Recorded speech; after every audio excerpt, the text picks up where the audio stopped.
We all know that feeling when we wish we would have spoke up in a meeting and we leave kicking ourselves because we didn't say that super smart, amazing thing that we wanted to say.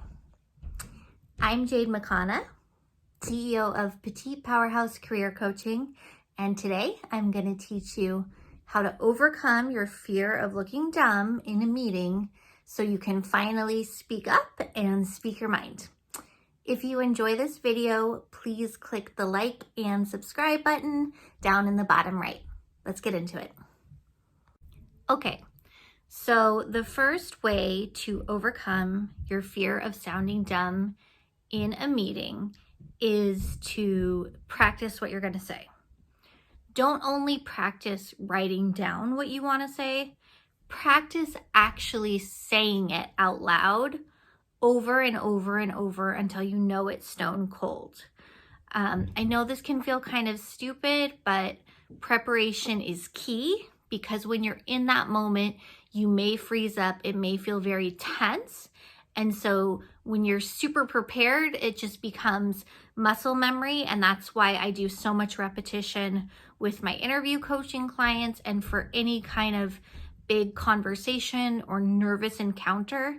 I cannot emphasize enough. Rehearse, role play with a friend, record yourself on Zoom or your iPhone and watch it back. Yes, it's all excruciating, but in the end, it's totally worth it because practice makes perfect. My next tip is to notice how unbelievably stupid the things that other people in your meeting are saying. You know, it may sound like these people know what they're talking about. Perhaps there's some really confident sounding men in there who are holding forth on any manner of topics. You know, what I used to have to do is I used to write down what they said and read it after the meeting because men have the opposite problem where they can sound really commanding and persuasive just by having like deep voices and larger statures. You're like, that sounds knowledgeable. But when you actually read it just written down, you realize it made absolutely no sense. So if you can't convince yourself that what you are saying is smart, just realize it can't be any stupider than what anyone else is saying. Trust me, try it. It's actually very comforting. My next tip for overcoming your fear of speaking up in a meeting is only say a little bit. Take a baby step. Yes, you have this whole soaring speech planned based on like your favorite heroine from a sassy movie, and you'll get there. But don't bite off more than you can chew for the first time.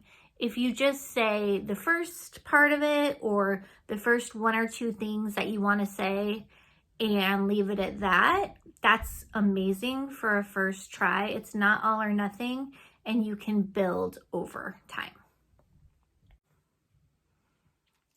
My fourth tip is let it be messy. You can't put so much pressure on yourself to have this awesome, profound, polished Blair Waldorf from Gossip Girl like take down your first time. Allow it to be messy, allow it to be a little awkward, allow it to be stilted. You know that saying, tell the truth even if your voice shakes? That really comes into play here. And you know, I'm a very polished speaker. Normally when I go into a meeting, you know, it's like Olivia Pope meets Elizabeth Warren energy.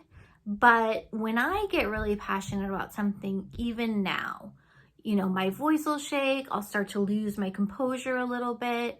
And, you know, people have told me that they found it very endearing because they knew that it cost me something to bring it up too. And there's a lot of value in that because it shows you're not on a power trip and you're really just trying to do what's best for the business. Last but not least, Eleanor Roosevelt said it best. No one can make you feel inferior without your consent. Say what you want to say, stand up, stand proud, stand by it, and nip your own imposter syndrome in the bud by speaking your mind. Thank you so much. I'll see you here next time with another tip.